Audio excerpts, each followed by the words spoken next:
Olá! Hoje a gente vai entrar de cabeça em um momento que é, literalmente, o ponto de virada do Evangelho de Marcos. É uma cena que redefine tudo que os discípulos achavam que sabiam lá em Marcos capítulo 8. E tudo começa aqui com essa confissão gigantesca de Pedro. Ele olha para Jesus e solta uma das declarações mais importantes da Bíblia inteira, reconhecendo que ele é o Messias prometido. Parecia a resposta perfeita, né? Pois é, só que aí que tá o pulo do gato. Pedro acertou as palavras, ele acertou a identidade, mas ele não fazia a menor ideia do que aquilo significava. E é exatamente isso que Jesus vai começar a explicar, e de um jeito bem chocante.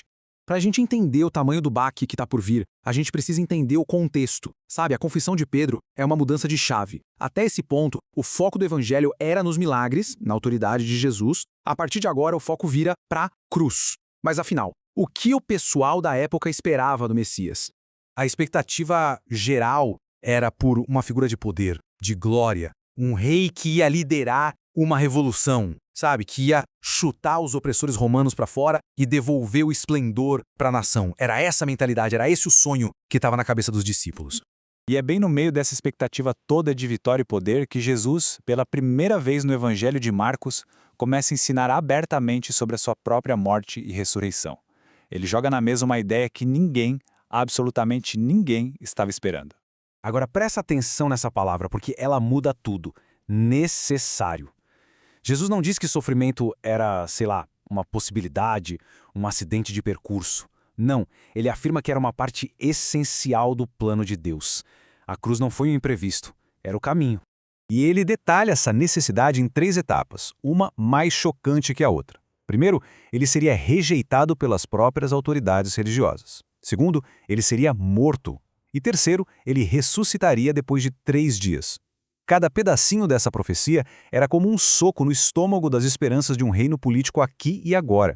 E para dar um nó na cabeça deles de vez, Jesus usa o título Filho do Homem.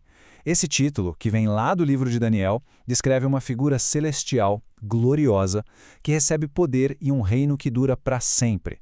E Jesus pega esse símbolo máximo de glória e conecta com a ideia de sofrimento e morte. A contradição era simplesmente impensável para eles. Bom, agora vamos ver a reação de Pedro, que, vamos combinar, é totalmente compreensível. O texto diz que Jesus falava disso abertamente, sem meias palavras. E a reação de Pedro não vem da maldade, não. É uma reação humana, lógica, a uma ideia que parecia simplesmente destruir todos os sonhos dele. Para pensar na audácia disso. Pedro, o discípulo, chama o seu mestre num cantinho e começa a dar uma bronca nele, a tentar corrigi-lo. Isso só mostra o quão forte era a rejeição dele à ideia de um Messias que sofre. Simplesmente não cabia na visão de mundo dele. E aqui a gente vê o coração do conflito. Para Pedro e para nossa lógica humana no geral, vitória é desviar da dor, é evitar o sofrimento. Mas Jesus estava revelando uma lógica divina que é o completo oposto. A verdadeira glória viria justamente através do sofrimento. A resposta de Jesus para o Pedro é uma das mais duras que a gente encontra no Evangelho inteiro. Mas olha, não é um insulto pessoal, é uma declaração teológica muito profunda sobre o que é a tentação e a diferença gritante entre os planos de Deus e os planos dos homens. Arreda Satanás! Imagina o peso dessas palavras. Jesus se vira na frente dos outros discípulos e direciona essa repreensão chocante a Pedro, seu principal seguidor, o cara que tinha acabado de dizer que ele era o Messias. Mas calma, vamos entender isso direito. Jesus não está dizendo que Pedro é a encarnação do mal.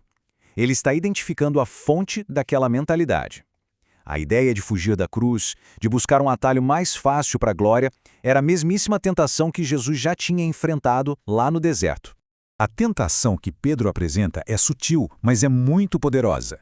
É a sugestão de que é possível ter a coroa sem precisar passar pela cruz, de que os objetivos de Deus podem ser alcançados pelos métodos humanos. É a busca por glória sem sacrifício. E olha, essa discussão toda não é só uma história antiga. Ela revela uma tensão que existe até hoje, né? Essa passagem força a gente a encarar a diferença radical entre o que o mundo chama de sucesso e o que Deus chama de redenção. Então, o que a gente pode tirar de lição disso tudo? Primeiro, o sofrimento do Messias não foi um acidente, foi o cumprimento do plano de Deus. Segundo, a lógica de Deus muitas vezes vai na contramão da nossa. E terceiro, e talvez o mais importante, a cruz é o centro de tudo. Não existe vitória sem ela. E tudo isso deixa no ar uma pergunta para a gente pensar. Essa história vira de cabeça para baixo a nossa definição de poder. Ela nos pergunta, e se aquilo que parece fraqueza aos olhos humanos for na verdade a maior de todas as demonstrações de força? Esse momento tenso não é o fim da história, pelo contrário, é a fundação. Depois de deixar claro que ele, o Messias, precisa enfrentar a cruz, Jesus vai fazer um chamado radical, explicando que quem quiser segui-lo de verdade também vai ter que abraçar esse mesmo caminho. É o começo da conversa sobre o verdadeiro custo de ser um discípulo.